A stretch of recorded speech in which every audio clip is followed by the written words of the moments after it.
हाय viewers, CBSE का syllabus class 10 boards का समय है ये। और आपकी जो किताब है फर्स्ट फ्लाइट, उसका पहला चैप्टर लेटर टू गॉड, वो आज हमें करना है। Letter to God, letter to God यानी कि भगवान से आप कम्युनिकेशन कर रहे हैं, भगवान के साथ आप कम्युनिकेशन कर रहे हैं। So that itself sounds very interesting, काफी इंटरेस्टिंग है। और हाँ, इस वजह से चैप्टर तो हेडिंग सुनते ही काफी इंटरेस्टिंग लगने लगता है। लेकिन जैसे जैसे हम इस चैप्टर के साथ आगे बढ़ेंगे, चैप्टर को हम पढ़ते रहेंगे, तो there we find something very serious brewing up, something very serious coming up.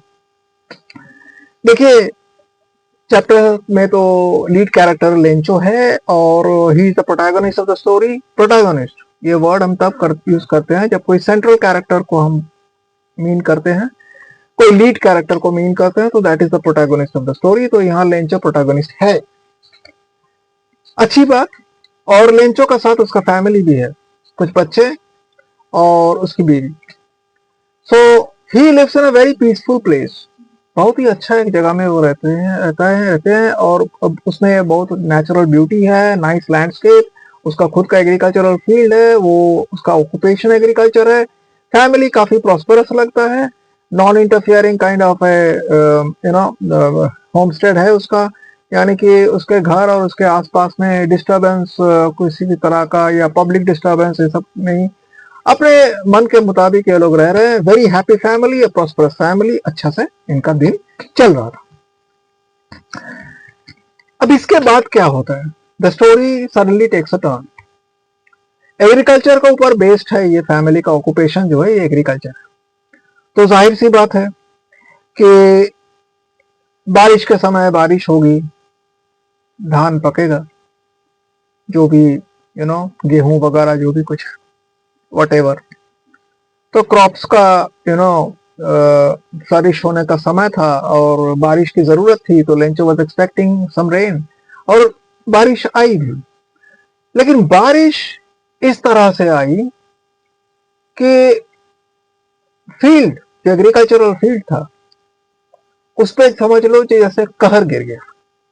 Why I'm saying this? Because it was not just rain. देखिए, हल्का बारिश, we call it drizzle, थोड़ी सी और ज्यादा जोर से, मतलब नॉट वेरी स्ट्रांगली, थोड़ी सी और ज्यादा जोर से होती है तो we call it a shower. आपको पता है, ऑल दीज आर रेन, हम सब ये इन सब चीज को हम रेन ही कहते हैं। और फिर उसके बाद अगर बहुत जोर की बारिश हुई, वी कॉल इट डाउनपोर। और इस स्टोरी में डाउनपोर ही हुआ, लेकिन डाउनपोर भी होता तो शायद इतनी नुकसान नहीं होती लेंचो का, उसके फील्ड का। क्या हो गया कि हेल गिरने लगी। What are hails? आप जानते हो कि थोड़ी सी ऊपरी स्तर में जब बारिश के जो ड्रॉप्स होते हैं वो फ्रीज हो जाते हैं, then that kind of it's not exactly snow, थोड़ा आइसी होता है, इट्स हार्ड पार्टिकल्स। वो बर्फ जो जम जाता है, पानी जो जम जाता है, छोटा छोटा टुकड़ा होके वो गिरता रहता है, and it creates some trouble for people sometimes. कभी कभार तो ऐसा भी हुआ है, इसका जो पीसेस है वो इतना ज्यादा बड़ा पीस गिरा कि किसी के सर पे लगा तो उसको चोट लग गया, किसी के बदन पे लगा तो उसको चोट लग गया। कमजोर छत, किसी बाड़ी का, किसी मकान का अगर कमजोर छत है उस पे गिरा तो वो छत जो है वो डैमेज हुआ है। और एग्रीकल्चरल फील्ड पे जिस तरह से हेल गिरा, लेंचो का field, his crops were completely devastated, the entire field got devastated. Lencho को लगा कि लेंचो खत्म, अब लेंचो क्या करेगा। लेकिन ऐसे एक समय में हम देखते हैं कि his family stood by him, every member in his family, they gave him the kind of mental support that he needed at that time. देखिएगा स्टोरी में वहां पर एक लाइन ऐसा लिखा हुआ है, नोबडी डाइज ऑफ हंगर। पढ़ के तो ये लग रहा है आपको, जरूर आप समझे हैं कि his wife is telling him that, giving him the mental support that he needs. और बात सच भी है कि कुछ ना कुछ काम तो निकल ही आता है, वो करके किसी ना किसी तरह से सस्टेनेंस किया जा सकता है, थोड़ा बहुत खाना पीना का इंतजाम हो ही जाता है। नाउ व्हाट हैपेंड, यहां तक तो अब तो लेंचो को कोई ना कोई उपाय निकालना था। तो लेंचो कौन सा उपाय निकालता है? Lencho thinks about complaining to God, telling God, क्योंकि उनको लगा कि भगवान तो अंतर्यामी है। उसमें देखिए लिखा हुआ है कि he knows what's going on in people's heart, he knows what's going on wherever whatever, और हम भी जानते हैं भगवान को सब पता होता है। तो ये विश्वास मन में रखते हुए उनको लगा कि भगवान को बताना जरूरी है। लेकिन इस बात को लेंचो थोड़ा दूर तक ले गया, थोड़ा ज्यादा दूर तक ले गया।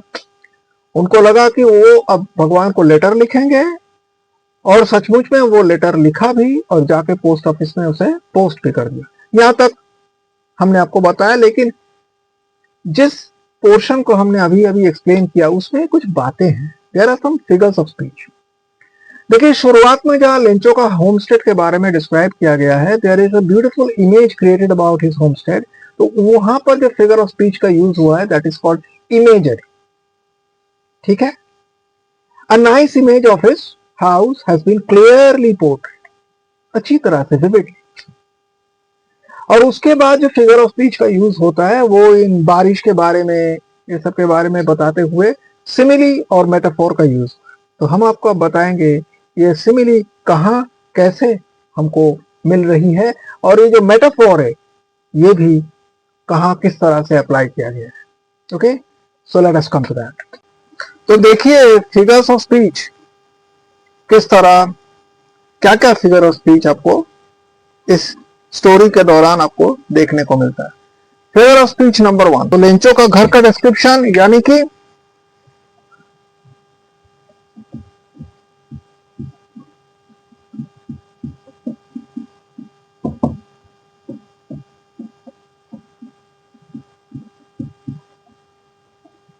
Description of homestead.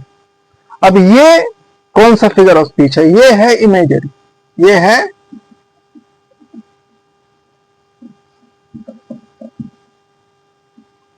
Imagery, IMAGERY, imagery. अब आते हैं बड़े ड्रॉप्स, 10 सेंट। जैसे हम लोग 10 का सिक्का, 5 का सिक्का बताते हैं ना, तो ये 10 सेंट पीस और 5 सेंट पीस। बड़ा ड्रॉप 10 सेंट पीस, छोटा ड्रॉप 5 सेंट पीस। अब पानी कैसे पैसा बन सकता? The thing is that these are comparatives drawn. The big drops could help Lencho earn more money, and the small drops could help him in a lesser way. Small drops थोड़ा कम help करता, big drops ज्यादा help करता उसे agricultural proceed से पैसा बनाने। तो उसको किसी तरह वो 10 सेंट और 5 सेंट के साथ कंपेयर किया जा रहा है, स्मॉल ड्रॉप्स और बिग ड्रॉप्स में, है ना। तो लेकिन कहीं भी इस कंपैरिजन को like 10 cent pieces, it was like 10 cent, it was like 5 cent piece, ऐसा कहीं नहीं बताया गया। डायरेक्टली बताया जा रहा है कि वो 10 सेंट कॉइन है या 5 सेंट का कॉइन है, डायरेक्टली बताया जा रहा है। तो ये कंपेयर करने का और तरीका होता है। अभी जैसे समझ लीजिए आप देख रहे हो कोई बहुत ही मोटा सा आदमी आ रहा है और आप अपने दोस्त से बोला कि look the elephant is coming. आप कहना चाहते हो कि he looks like an elephant, लेकिन आप उतना नहीं बोलो, डायरेक्टली उसे एलिफेंट कर, या ओके, और huge very strong person is coming, तो आप कह रहे हो look the Hulk is coming, तो आप उसे हल्क के साथ कंपेयर कर रहे हो, लेकिन डायरेक्टली बता दे रहे हो। आप ये नहीं कह रहे हो कि he is looking like a Hulk, उतना आप खींच नहीं रहे हो, डायरेक्टली हल्क बता रहे हो। This is metaphor. तो वो जो 10 सेंट पीस, 10 सेंट, 5 सेंट, वो वाला जो सेंटेंस है आपका वो है मेटाफोर। मेटाफोर, एक और मेटाफोर के बारे में यहां पर हमें एग्जाम्पल मिलता है, जहां आप देखिएगा कि जो हेल गिरता है उसे कहा जा रहा है फ्रोजन पर्ल्स, और डायरेक्टली बताया जा रहा है the boys ran out to collect the frozen pearls. The boys exposing themselves to rain, ऐसा है, देख लीजिए आपका sentence. Ran out to collect the frozen pearls, यानी कि लड़के जो थे वो लोग दौड़ के गए फ्रोजन पर्ल्स कलेक्ट करने के लिए। फ्रोजन वहां पर सचमुच में मोती था क्या पड़ा हुआ? नहीं, लेकिन उन हेल्स को, वो जो पार्टिकल्स ऑफ द हेल, उन्हें पर्ल्स कहा जा रहा है, मोतियों का साथ कंपेयर किया जा रहा है। वो भी सफेद, ये भी सफेद, तो कंपेयर किया जा रहा है, वो भी शाइन करता है, ये भी शाइन करता है, तो पर्ल के साथ कंपेयर किया जा रहा है। लेकिन कहीं ऐसा बोला नहीं गया क्या like the pearls, like frozen pearls, ऐसा कहीं नहीं बोला गया। तो ये जो डायरेक्टली उसे फ्रोजन पर्ल्स कहा जा रहा है, this is once again a metaphor. तो ये फ्रोजन पर्ल्स जो था, ये जिस सेंटेंस में अप्लाई किया गया है वहां आप ये फ्रोजन पर्ल्स जो है ये मेटाफोर है। So this once again is a metaphor. अभी आते हैं एक सिमिली। देखिए वहां पर लिखा हुआ है कि these truly did resemble silver coins या money whatever, did resemble, ये लिखा हुआ है डिड रिजेंबल सिल्वर कॉइन्स। तो ये सिल्वर कॉइन को रिजेंबल कर रहा है, सिल्वर कॉइन को रिजेंबल कर रहा है मतलब सिल्वर कॉइन जैसा है। तो यहां डायरेक्टली बता रहा है कि हाँ भाई सिल्वर कॉइन के साथ इसे कंपेयर किया जा रहा है, रेन को या रेन ड्रॉप्स को। तो वहां पर बोला डिड रिजेंबल सिल्वर कॉइन्स, यानी कि they look like silver coins. तो जब सेंटेंस के जरिए क्लियर कर दे रहा है कि कंपेयर हो रहा है, डायरेक्टली ऐसे बता नहीं रहा दीज आर सिल्वर कॉइन्स, ऐसे नहीं बोला। So this comparison is very vividly made clear कि हाँ a comparison is going on. So here we find a simile. तो did resemble silver coins, did resemble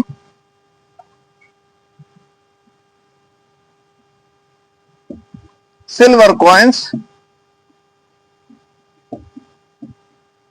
ये आता है आपका, this is a simile, this is a simile. इसके अलावा एक और भी आपको फिगर ऑफ स्पीच मिलता है। तो ये कौन सा है? Which one is this? The field was white as if covered with salt. देखिए लिखा हुआ है आपको सेंटेंस में, द फील्ड वॉज व्हाइट, इतना सफेद था जैसे लग रहा था कि वो नमक से भरा हुआ है, नमक से ढक गया, ऐसा लग रहा है जैसे कि। तो इस तरह से हम बात करेंगे तो what is it? I am suggesting that yes a comparison is going on, and so long as I am suggesting through the sentence that yes a comparison is going on, it is a simile, it is a simile. क्योंकि मैं compare कर रहा हूं और बता भी रहा हूं कि हाँ भाई कंपेयर कर रहा हूं, डायरेक्टली नहीं बता रहा हूं कि the field was covered with salt, नहीं, द फील्ड वॉज व्हाइट, पहले बता दे रहा है, as if covered with salt, जैसे कि नमक से भरा हुआ। So this again is a simile. As if देखिए यहां पर लिख देते हैं हम, as if covered with salt. तो ये जो है ये आपका simile.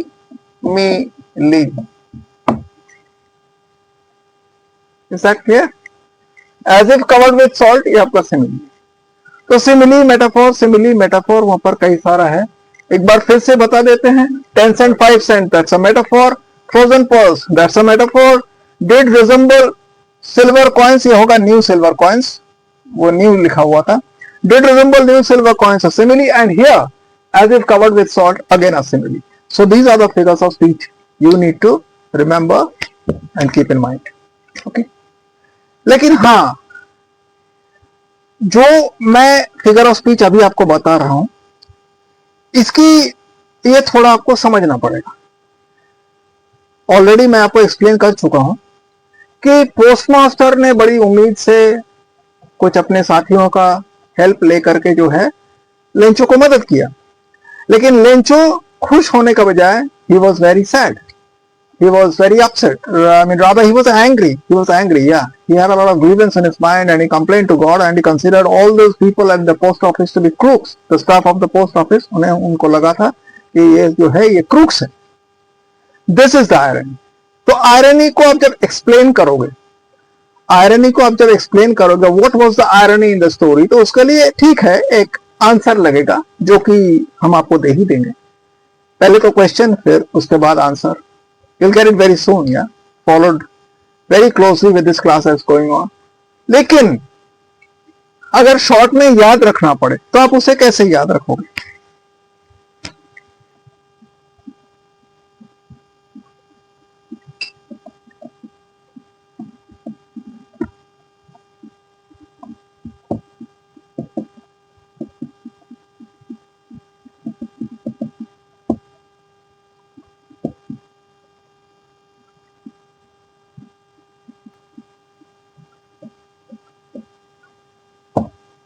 Lencho considered the staff of the post office to be a bunch of crooks. A group of, जैसे कि मतलब उसको लगा ये लोग group of people who take to dishonest means. So he considered them to be that sort of guys who took to dishonest means. गलत लोग. हो गया. This is your figure of speech. Done with that. Lencho arrives at the post office. मैंने आपको बताया था वो post office में जाता है. तो पोस्ट ऑफिस में जैसे ही वो अराइव करता है एक अलग ही सिलसिला शुरू हो जाता है. पोस्ट ऑफिस में जाता है, वो लेटर लिखता है, भगवान से यह कहता है कि मेरा ऐसा ऐसा नुकसान हुआ है, और वहां का करेंसी के हिसाब से, जहां भी स्टोरी स्टेज हुआ है वहां का करेंसी के हिसाब से वो भगवान से, अगर हम कहते तो शायद हम कहते 100 रुपए, लेकिन उनके करेंसी के हिसाब से इट वॉज 100 पेसो. पेसो उनका करेंसी. तो चलो ठीक है, जो भी पेसो है, डॉलर है, वॉटेवर, वो पैसा मांगा भगवान से, लिख के दिया, and he posted the letter. अभी पोस्ट ऑफिस में आप जानते हैं पोस्टमैन होता है, पोस्ट मास्टर भी होती है. तो that is a senior designation. Post office में जो होते हैं उनके अंडर में वो सबऑर्डिनेट्स वगैरह होते हैं, वो पोस्टमैन होते हैं. तो किसी एक पोस्टमैन को बहुत मजेदार लगा ये बात, और उन्होंने आके पोस्ट मास्टर को बताया कि देखिए जनाब, इस तरह से इन्होंने लेटर लिखा भगवान को. तो इन लोगों के लिए नई बात थी ना. तो इन लोगों ने लेटर खोल के देखा, पढ़ा, पोस्ट मास्टर ने पढ़ा लेटर में क्या है. तो उसमें उसने देखा कि लेंचो 100 पेसोस मांगा है. इस बात को लेके थोड़ी सी हंसा हंसी, थोड़ा सा मजाक वगैरह हल्का सा हुआ. But post master took it very serious. उनको इस बात से काफी एक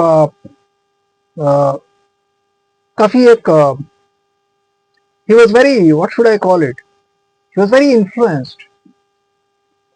एक आदमी का भगवान पे इस तरह का विश्वास कि भगवान देगा, मैं मांगेगा तो भगवान दे देगा.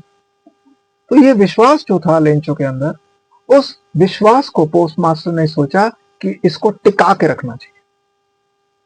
This belief, this particular belief, this type of belief must be encouraged, must be inspired, must be supported. उनको लगा कि ये उनका कर्तव्य है, ये उनका ड्यूटी है. वो लग पड़े काम में. अपने जान पहचान के जो स्टाफ वगैरह थे, अपने दोस्त यार जो थे, पीपल, जहां से जो भी मदद मिल सकता था उन्होंने लिया. एंड सेवरल पीपल कंट्रीब्यूटेड, और कंट्रीब्यूट करके फंड भी बना, और उस फंड को, उस रुपये को, उस पैसे को, उस money, that money was put into an envelope, और लेंचो के लिए रेडी रखा गया. लेंचो आके उसे कलेक्ट करेगा. वहां पर देखिए स्टोरी में लिखा हुआ है कि this was an act of charity. सोचने वाली है. एक्ट ऑफ चैरिटी, हम इसे क्या सचमुच में कह सकते हैं? एक्ट ऑफ चैरिटी हम इसे कैसे कहेंगे? ये एग्जैक्टली एक्ट ऑफ चैरिटी नहीं था. बात समझने की कोशिश कीजिए. आप जब आंसर में लिखोगे उसे कोट्स में, सिंगल कोट में एक्ट ऑफ चैरिटी लिखिएगा, क्योंकि किसी नजरिया से हम इसे एक्ट ऑफ चैरिटी कह सकते हैं, इसीलिए हम उसे एग्जैक्टली एक्ट ऑफ चैरिटी नहीं कह सकते हैं.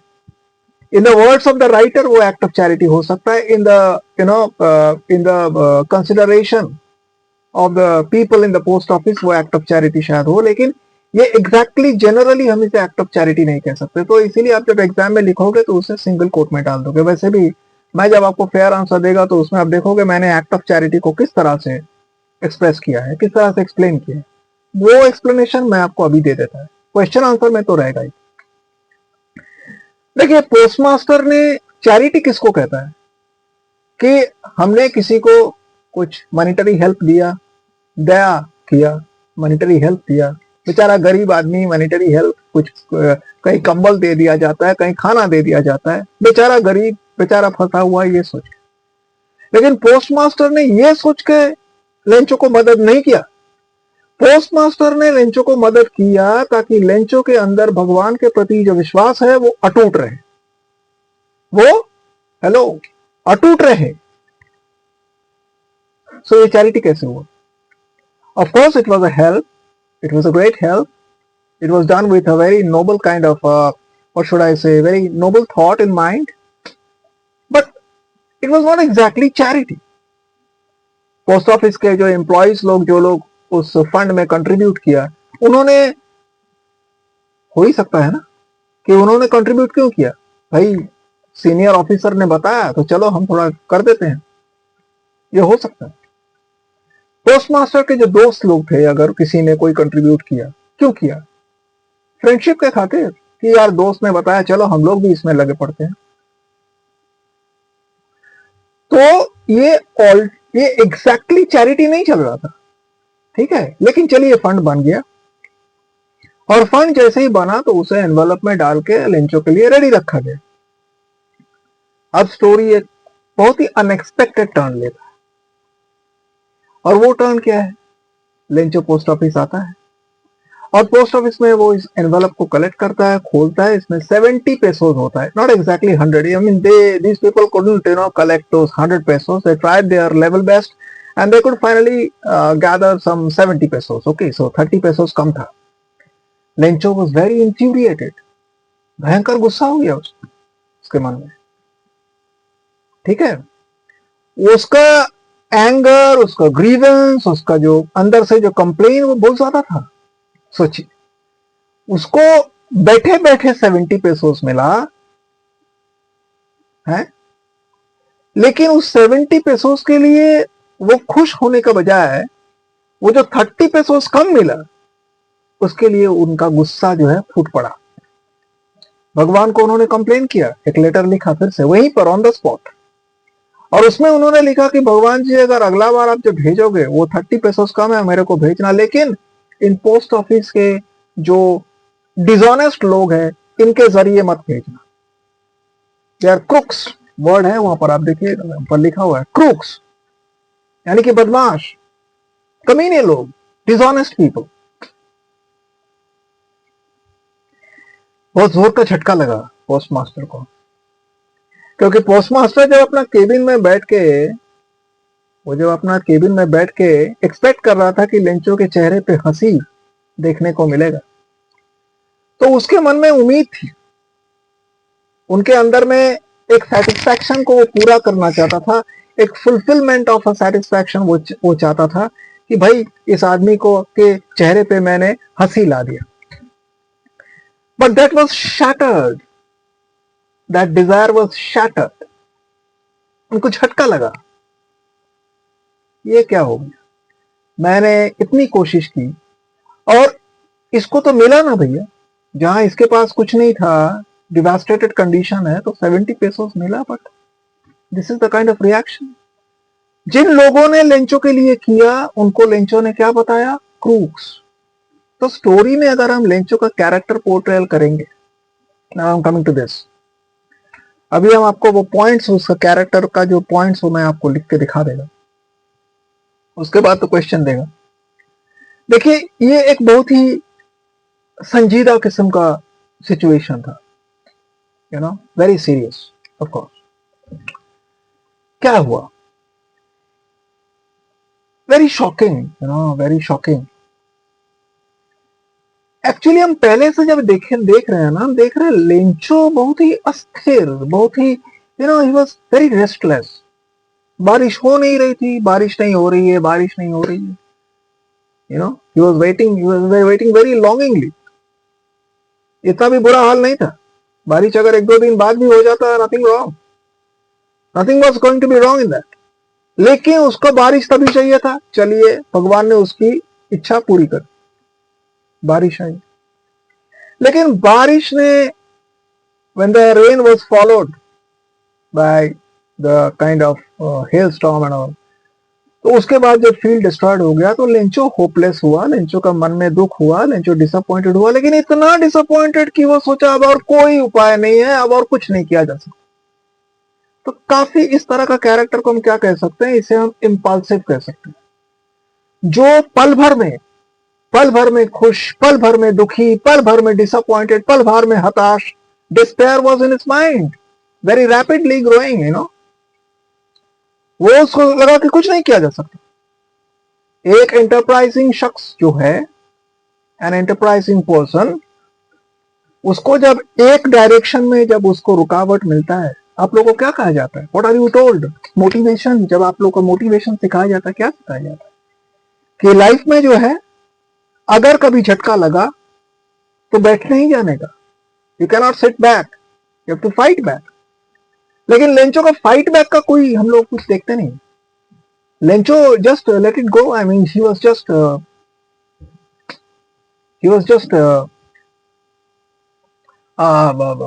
Something like a resigned kind of a character. Yeah. और उसके बाद क्या हुआ? So he was a resigned kind of a character.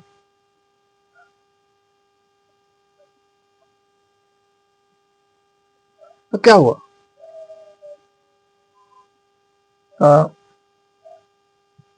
बारिश तो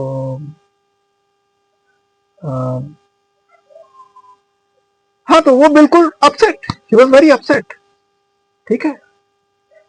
अब उसके बाद देखिए फिर इम्पल्सिव। जब उसको लगा कि भगवान जी देंगे, भगवान जी तो मदद करते हैं, भगवान जी के पास विद अ क्लियर कॉन्शियंस अगर कोई कुछ पूछा, कुछ मतलब कुछ मांगा तो भगवान देते हैं। और भगवान ही है जो अल्टीमेटली देने वाला है, देने वाला भगवान जी है। दैट वी ऑल्सो नो, है ना। लेकिन आप क्या ये जान के अपना प्रिपरेशन नहीं करते?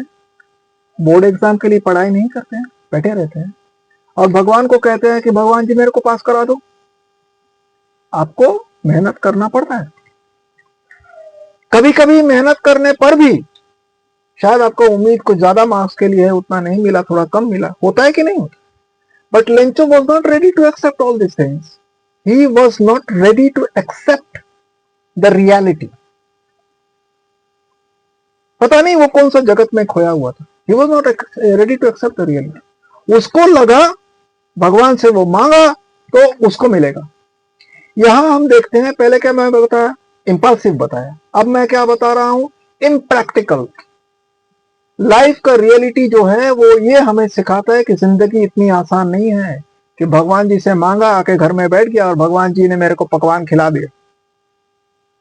सो Lencho made a big mistake, it was impractical. और जो एक फादर है, जो एक हस्बैंड है, head of the family, it was very unexpected of his कि वो इस तरह का बिहेव करेगा। लेकिन वो किया।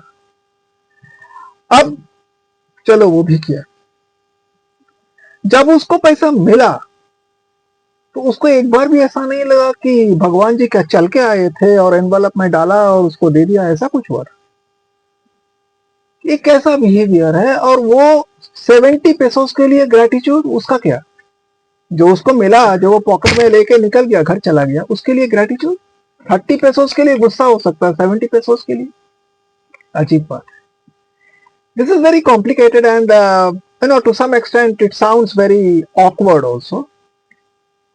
तो लेंचो का कैरेक्टर में मैंने आपको पहले बताया इंपल्सिव, सेकंड मैंने आपको बताया इम्प्रैक्टिकल, एंड थर्ड, हाँ, to some extent he was ungrateful. Ungrateful, gratitude की कमी थी, ग्रेटिट्यूड की कमी थी। और इन सब चीजों के वजह से उन्होंने क्या कर डाला? ही misunderstood some good people who helped him. He abused those to whom he should have felt grateful. जिनके प्रति उनको ग्रेटफुल फील करना चाहिए था, उनको उन्होंने गाली दिया। He called them crooks.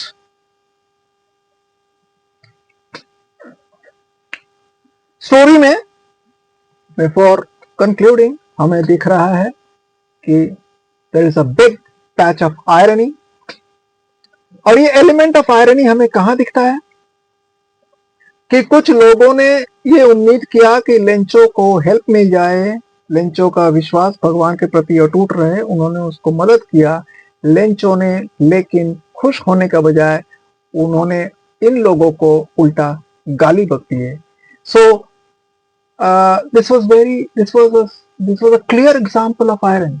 This was the irony in the story कि इतने सारे लोगों का जो ख्याल था उसके बारे में, जो वो लोग एक्सपेक्ट कर रखे थे, something happened completely contrary to that, you know, so completely contrary to that. जरा सा भी हंसी नहीं उसके चेहरे पे, उल्टा वो गाली बक के निकल गया.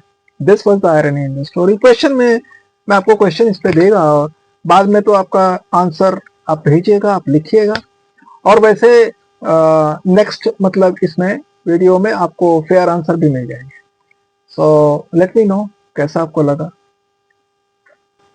और अब हमें इस चैप्टर के जो मोस्ट इंपॉर्टेंट क्वेश्चंस जो हो सकता है, बिलीव मी, इन क्वेश्चंस को आप सॉल्व करोगे तो there is nothing left to be done about the chapter. एक तो मेरा जो एक्सप्लेनेशन गौर से सुने होंगे तो that's enough with the questions and answers.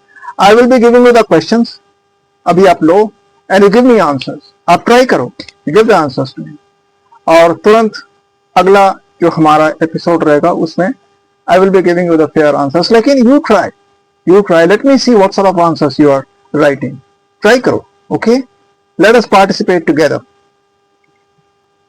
और हाँ, another thing, आप ये जो आंसर्स लिखोगे, which I believe you will be writing to me, you will be writing on your own. आप इसे ट्राई भी करोगे, and I know you will be doing that. तो बस कमेंट में आप सिर्फ ट्राइड लिख के भेज देना. That will be enough for me to understand. Okay, so to conclude now, these are the questions.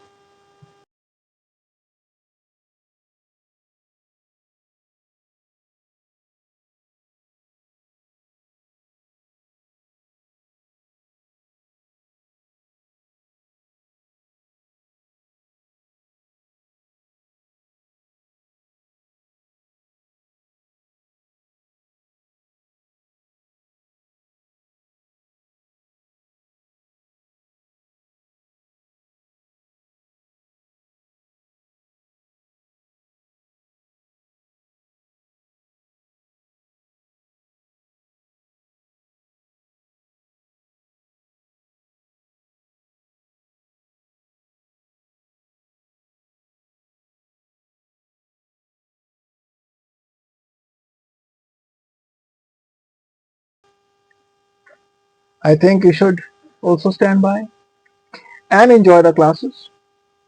काम में आएगा, इतना मैं आपको गारंटी के साथ बताता हूँ. Okay, bye bye.